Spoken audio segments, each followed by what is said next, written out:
अम्मा, भूख लगी है। कहाँ से लाऊं खाना मेरे बच्चे? पूरे गांव में सूखा पड़ा है, किसी के घर में अन्न का एक दाना तक नहीं है।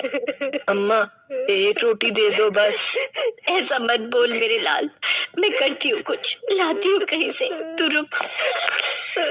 चांदपुरवा एक छोटा और प्यारा सा गांव था जहां मुश्किल से 20 परिवार रहते थे। लेकिन इस बार गांव को न जाने किसकी नजर लगी कि पूरा का पूरा गांव ही सूखे की चपेट में आ गया। गांव में ना तो पानी रहा और ना ही अन्न। शुरुआत के कुछ दिन तो सभी ने किसी तरह आपस में मिलकर एक दूसरे का सुख दुख बांट लिया।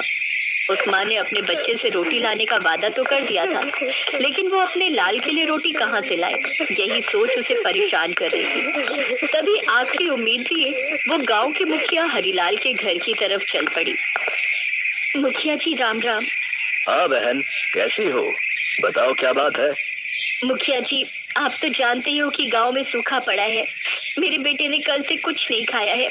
अगर आप बस एक रोटी दे दो तो मेरा बच्चा कुछ खा लेगा। मदद करो मुखिया जी। तुम चिंता मत करो बहन, रुको मैं अभी आता हूँ। मुखिया फौरन रसोई के अंदर गया और वहां से एक बड़ा कटोरा भर कर दाल चावल ले आया। फिर वो कटोरा उस औरत को देते हुए बोला, गांव पर भारी आपदा आई है बहन, पर हमें एक दूसरे के साथ मिलकर इस मुसीबत का सामना करना होगा। ठीक है, ये काफी सारा खाना है, जाओ अपने बच्चे को पेट भर खिलाओ और तुम भी खा लेना। आपका बहुत बहुत उपकार है मुखिया जी। भगवान आपको और आपके परिवार को खुश बनाए रखे। वो औरत खाना मिलते ही बहुत खुश हुई और मुखिया को बहुत सी दुआएं देकर चली गई। उसके जाते ही मुखिया ने अपने बेटे रवि और उसकी पत्नी रेवती को बुलाया।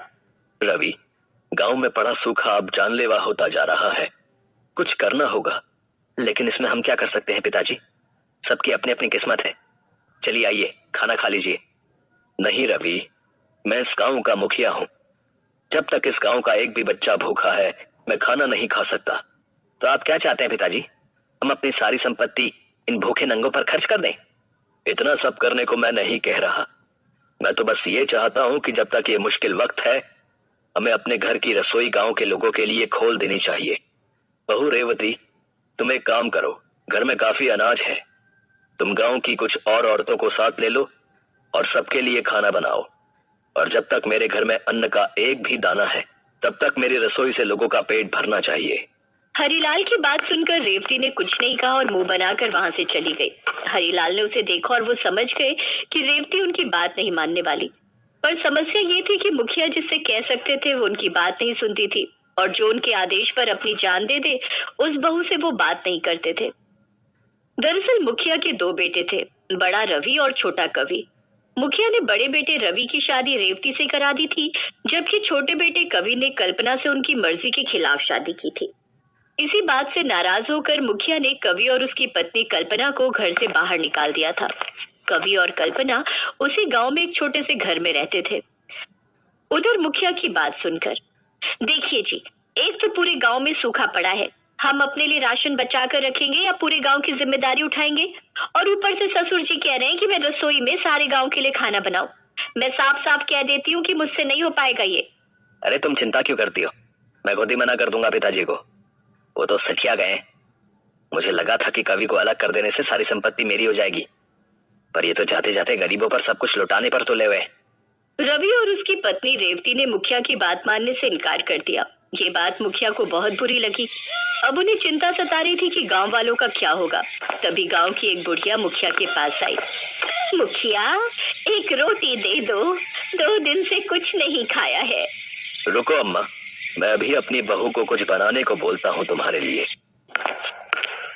बहू, बाहर एक अम्मा आई हुई है, 2 रोटी उनके लिए भी बना दो। देखिए पिताजी, मैंने आपसे पहले ही कहा था कि ये मेरी रसोई है, ना कि मुफ्त का कोई लंगर। मुखिया दुखी मन से बाहर आया और बुढ़िया के सामने हाथ जोड़कर बोला, मुझे माफ कर देना अम्मा, मेरी बहू की रसोई में गरीब बुढ़िया के लिए 2 रोटी भी नहीं है। कोई बात नहीं मुखिया, जाने दो। नहीं अम्मा, तुम एक काम करो, तुम मेरे छोटे बेटे कवि के पास चली जाओ। वो गरीब जरूर है पर उसका दिल बहुत अमीर है, वो तुम्हारी मदद जरूर करेगा। बुढ़िया मुखिया के कहने पर कवि के घर गई। वहां कवि और कल्पना ने बुढ़िया को सम्मान के साथ बिठाकर खाना खिलाया। फिर उसके जाने के बाद, सुनो जी, रसोई में अब बिल्कुल राशन नहीं बचा। अब कल क्या बनाएंगे और खाएंगे? चिंता मत करो कल्पना, देखना भोले शंकर जरूर कुछ ना कुछ करेंगे। वो गांव वालों को ऐसे भूखे नहीं मरने देंगे। कवि और कल्पना ने भोले बाबा को याद किया और फिर वो दोनों सोने चले गए। सुबह जब कल्पना उठकर रसोई में गई तो उसने चीख कर कवि को आवाज लगाई, सुनिए जी, जल्दी इधर आइए, जरा देखिए तो। है पर ये कैसे हो सकता है? हो ना हो, ये जरूर भोले बाबा का चमत्कार है। कवि और कल्पना को यकीन नहीं हो रहा था। गरीब कल्पना की रसोई का हर डिब्बा राशन से पूरी तरह भरा हुआ था। ये नजारा देखकर कवि और कल्पना ने भगवान के सामने हाथ जोड़े और फिर, कल्पना, हम गरीब हैं तो क्या हुआ, खुद भोले बाबा हमारे साथ हैं। तुम एक काम करो, इस अनाज से पूरे गांव वालों के लिए खाना बनाओ। मैं तुम्हारी मदद करूंगा और हमारी रसोई से गांव के हर भूखे तक निवाला पहुंचेगा। कल्पना ने वैसा ही किया। दोनों पति पत्नी ने पूरे गांव के लिए खाना बनाया और सबने पेट भरकर उनके घर खाना खाया। ये देखकर कवि और कल्पना बहुत खुश थे। अगले दिन भी वैसा ही हुआ। सुबह उठते ही कल्पना ने देखा कि उसके अनाज के सारे डिब्बे पूरी तरह से भरे हुए थे। अब तो रोज ही कवि के घर में भंडारा लगता और गांव के सारे लोग उनके यहाँ खाने आते। अब गांव में कोई भूखा नहीं सोता था। एक दिन रात को कोई अपने कंधे पर बोरा लादे हुए कवि के घर की रसोई में खड़ा था, जिसके आने की आवाज सुनकर कवि और उसकी पत्नी कल्पना उठ बैठे थे। कवि उस आदमी के पास गया जिसके कंधे पर एक बोरा था। कौन है वहाँ और तुम मेरी रसोई में क्या कर रहे हो? तब उस आदमी ने कवि से कहा, गांव के इस मुश्किल वक्त में ये रसोई और इसका चूल्हा ठंडा मत पड़ने देना बेटा। इतना कहते ही उस आदमी ने अपने कंधे पर रखा बोरा नीचे रख दिया, जिसमें बहुत सारा अनाज था। कवि ने जब हल्के अंधेरे में उसे देखा तो वो उसके पिता हरिलाल थे। उन्हें देखते ही कवि और कल्पना उनके पैरों पर गिर पड़े। हरिलाल ने दोनों को अपने सीने से लगा लिया। हाय दोस्तों, अगर हमारी वीडियो आपको अच्छी लगी हो तो लाइक करें,